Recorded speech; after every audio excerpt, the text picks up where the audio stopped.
Hey, Sarah. This is my third video, probably my last video for a while. I wanted to talk about mental health issues in regards to kids who get bullied. So, what I've noticed by observation, experience, and studying is that kids who don't have mental health issues tend to get bullied less if they get bullied, and it's more sporadic and random. They also come from more supportive homes because their parents aren't as overwhelmed with their kids, and they have parents that are more willing to work with teachers and administrators and really get their kids out of school. I've seen it with parents, and these are parents that don't have mental health issues themselves, and they're not overwhelmed, and they really are being as supportive as they can for their kid. Now, with some of these parents, it might happen later in life, like they're not really supportive when they're young, but they become supportive as they get older. I noticed that with my parents. And then there's parents that just aren't going to be supportive no matter what. And then there are parents that are always supportive. And then there are parents that try to be supportive, but because of their own issues, they just don't have the tools to be supportive. And I'm going to get into the types of bullied kids as well as their parents in a bit. But first, I wanted to talk about why kids who have mental health issues like anxiety, bipolar, etc., get bullied more. A lot of it has to do with overreaction. So, the old adage of don't react and they will stop is actually true. There is truth to that. I've read it in Psychology Today, read it in books and things like that. And I've talked to therapists about it. When you don't react, the bully gets nothing out of it. There's no fun for them. So I notice kids who get made fun of, but because they didn't react, and there is something to ignoring people. I mean, that part is true, but it doesn't mean that changes things for everyone. It didn't in my case. Just because you ignore someone doesn't mean that it's not going to happen again. It's just that once that spark happens of overreaction, then they always know you're going to overreact. And even if 1 or 2 days you do listen and you're like, okay, I'm not going to react, I'm not going to react, they you're going to overreact, okay? Because that is how your behavior is, that is how your anxiety is, and you can maybe try to change for a week, but when you're a little kid, it's really hard, especially when you're dealing with anxiety or depression, and these are things that you're born with basically, and you can't help. Kids who don't have mental health issues and get teased or made fun of, eventually the bully gets tired of it because there's no reaction. There's no crying, there's no yelling, there's no running out of the classroom, there's nothing. So the bully gets nothing out of it, and the followers, leaders, all that stuff I talked about in the last video, they get nothing out of it, so they stop. And kids who don't have mental health issues tend to have parents that are more supportive in regarding helping them not get bullied, whether it's taking them out of a school, putting them in another school, whether it's really hammering down with the teachers and administrators to make sure this stops. However it's done, there's a simple line between those who have mental health issues and those who do not in the bullied game. And I've seen it, I've experienced it, and I've read about it. So I know it's true. I don't want to overgeneralize, and that goes with all my videos. I want to overgeneralize. Of course, there's exceptions to all these rules. But the whole thing about looking at this in a sociological way is that you're going to group people into different groups, and there's going to be exceptions to the rule, but you have to understand, you have to group people into groups, right? So while some people may say, oh, that wasn't me, or that wasn't my parent, that wasn't my case, yeah, but 90% of the time it is. So, you know, so that's, that, and that's just, statistics and how you know, group studies, experiments, they all go like that, right? They go by a certain percentage of basically evaluating these groups do this, that group does that, and so it's complicated. And while it's true we're all individuals and we all have our own unique issues and unique shortcomings, there is, the stereotype of how certain groups work and stuff does ring true when we're talking about this subject. And you may disagree with me, and that's okay. I'm just coming at it from a study point of view and someone who experienced this in different states. Um, and I mean that in a literal sense as well as a figurative sense. Anyway, getting back to the thing about kids, kids love targeting people that react, that cry, that get upset.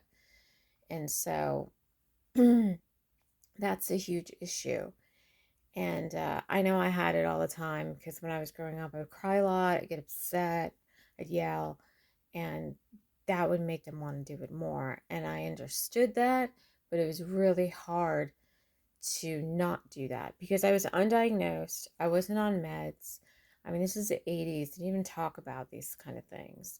People didn't even say the word bipolar until a lot later, or anxiety until a lot later. Mental health was almost like not even designed for kids. It was designed for adults. And it wasn't grouped into so many different professions, like the therapist with the master's in social work, the psychoanalyst, the psychologist, the psychiatrist. They kind of had a one for all, Now we have different specialties with professionals. We have different therapies like CBT, cognitive behavioral therapy, has always been there, but now we have CPT, cognitive processing therapy. We have DBT, dialectical behavior therapy, as well as others. So things have changed, and they're going to still change, and that's a good thing. People are learning and understanding how to treat their patients. And with that, kids are definitely at an advantage now than they used to be. If somebody does have mental health issues and they take medication, then maybe they can be less of a target. And if they come from a supportive home, then they can be less of a target. Okay, so getting to the different types of kids who are bullied. There are those who are mildly bullied, meaning that they get teased or made fun of once in a while, but it doesn't become a part of their everyday life. And they have friends and they have, you know, somewhat supportive parents, maybe, and they're able to get through it. Then there are kids that are kind of like moderately bullied, depending on a situation that has happened. And these kids, they try to complain, but no one listens to them. And once circumstances may change, going into a new grade, then maybe things get better, but maybe they don't. But it's moderate, meaning it's not extreme, and maybe they can get through it. Then there is the severely bullied. Every single day, relentlessly getting bullied by different groups of people in every classroom, lunch period. These kids have nowhere to go, nowhere to run, no one to help them, and they are in a lot of pain, and it's really, really bad. And it happens through a long amount of time, many, many years. Whether they move to different places or they're in the same town from first to 12th, or they move in different places and they're just targets because of their vulnerabilities or they have some shortcomings and people just don't like them. And they try to ingratiate themselves, they try to do things right, but it doesn't work. Like I used to bring lollipops and Jolly Ranchers just to like ingratiate myself, be like, yes, I'm friendly, I'm being nice here. And it would work for like a few days. I also tried the silent treatment, which drove the kids crazy. And they're like, please talk, we'll be nice, please talk. And then when I started talking again, the niceness lasted for 2 weeks. Or there would be like International Day or something, and my mom would make her samosas, and she makes the best samosas. Um, and the kids would be like, "Oh my God, they're so good," and they would like me for a day. So I would do these things, but it would only last for a short amount of time, and it would go back to the bullshit again. So, okay, so those are the three types of kids. The parents, I would say, supportive parents. They will do whatever they can for the kid. They will pull the kid out of the school. They will do whatever they have to do. They will fight with the superintendent. They will sue the teacher. They don't give a shit. They're going to do what they want for their kid, and they're really good parents. They're stable. They are willing to understand their kids, and they're good parents. And if they have these parents, then then I think they'll be okay. And we got to see a little bit of that in that documentary called Bully. I got to see one kid who was getting a lot of shit at it on the bus. It was really sad. But when he came home, he had stable parents. And I don't know if they were just being stable for the cameras. They seemed genuine. And and so if you have parents like that kid, I think it makes things easier. Then you have the overwhelmed parent. These parents are just overwhelmed by life, right? They just can't handle anything their kid brings to them. They try, but they're just overwhelmed. Then there's the unsupportive parent. No matter what, these parents just don't want to be supportive. Maybe they have mental health issues, maybe they don't. They're just non-supportive. They just think it's, maybe the kid's fault. And they kind of gaslight their kids. They gaslight everybody. And that's they're not loyal to even their friends. They're just non-supportive. Unless it's something big happens, like their kid has a nervous breakdown or something like that where they have to open their eyes and do something about it. And if I would say any other type of parent, I would say um, just a really bad parent, a mean parent, a parent that bullies their kids at home as well. They don't care about anyone except themselves. They have some severe mental health issues and trauma, and they can't help anyone. Um, I have observed and talked to some kids who have these parents, and it's just really sad because these type of parents are the worst, and they're just not there to help their kids at all. My parents were kind of like overwhelmed, and they did help me as I got older, but when I was young, I think they just didn't understand the whole um, idea of being in America and what it meant for a kid of color. And I know people get very sensitive about race, but I will say I was bullied by all people, not just white people, but people of color, Indian people like me, like all people. So I think anybody can be a bully. Anybody can be bullied. Rich, poor, middle class, working class, white, black, Native American, East Asian, Middle Eastern, you know, um, Latina. Anybody can be bullied. Anyone can be a bully. So I just want to make that clear because I know, race is very topical now and it's very polarizing. So I just wanted to make that clear, and I didn't want anyone to think from my first video that I was shaming any race or anything. I was just talking about my experience in Pennsylvania, which was very different than Jersey and Virginia. So just, FYI out there. Anyone can be a bully. And when it is your own people, it hurts even more because you would think they would have your back, and they totally don't. They're all in it for themselves. At least in my experience. And that sucks. So anyway, those are the different types of kids who get bullied. There's different parents. And my parents really helped me out when I was 14 and I was in truancy. I was like, I refuse to go to school. I refuse to deal with this shit anymore. I think I was getting to the point of like no return, and got sent to alternative school for a little bit, and then I got it together. We moved and I got it together, and they helped figure all that stuff out for me, and I'm thankful. And we have our issues because we're all very stubborn, and I'm very westernized. It's just the way that I was as a kid, and they're very traditional, so there's that. But I wish they would have helped me more when I was younger. I think if they would have helped me more when I was younger, um, it would have made more of an impact, and then maybe I wouldn't have been gotten so traumatized at school, and then as an adult, I wouldn't have to be dealing with all these feelings, right?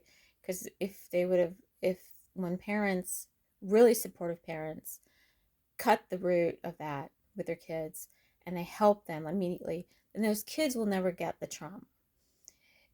But if they don't do anything and years go by, then they're probably going to have trauma, whether that trauma is moderate or severe.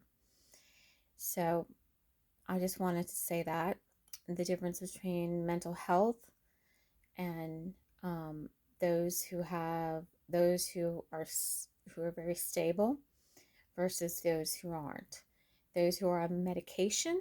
When I went to high school, I knew girls that were on medication, and while the medication was kind of iffy sometimes, they did have a better sense of cultivation regarding friendships. They knew how to cultivate relationships and friendships a lot better than me. I was not diagnosed or anything, so I was kind of erratic sometimes.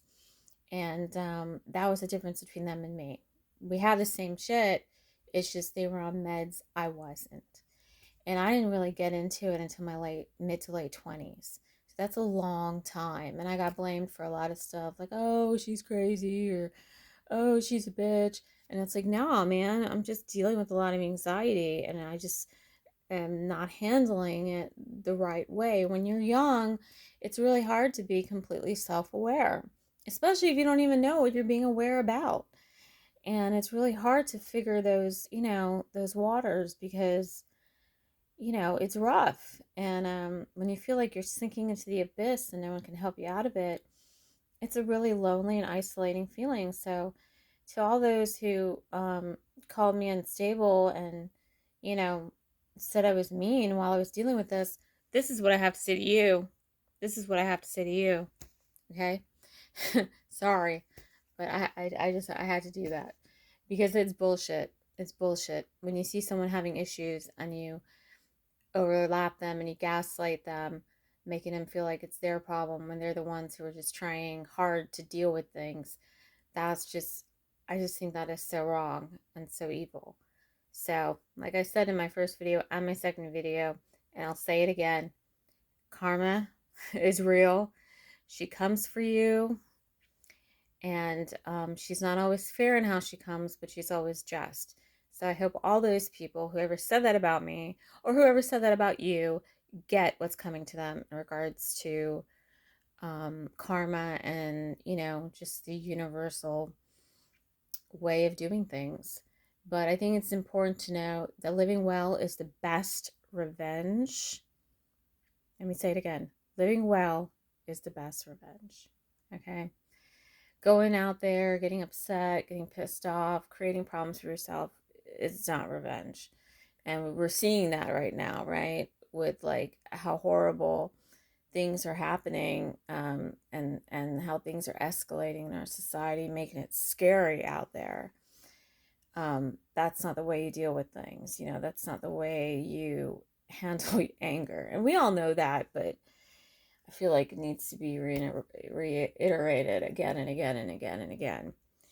And I just want to make the world a better place. I just want, I want all these Facebook groups of bullied survivors to come out of that and do it in real life, start therapy groups. Like I would really love to start it. My therapist wants me to start it in the summer with her.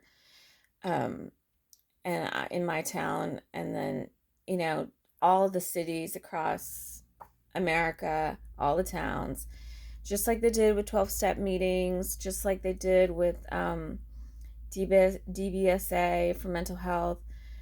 And I really love to see that because I feel like a lot of people are going through a lot from what I see. And I think that if that can be stopped, then, you know, the world can be a better place. And if kids can learn, I went over my time, sorry.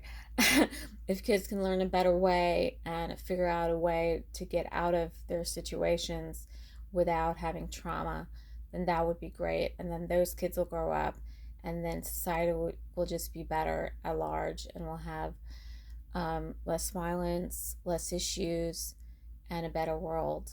You know, I mean, we're dealing with the culture wars right now, but I feel like we're also dealing with the mental wars too, trying to figure out how to help people with mental health issues. I think the way to help them, of course, you help them after the fact, but the way to help them is to help them before the bad stuff starts, right? Before the bullying gets worse, before it becomes a trauma, before it becomes a thing where people have to go to a therapist and get DBT and CPT or EMDR or whatever, right? If the kids can keep it from getting there, and then they grow up, and then we'll have a better society.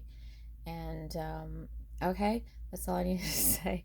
Sorry that it got long. I apologize. Good luck to everyone. And like I said in my last video, you have only one life. Live it the best. And again, living well is the best revenge. Bye.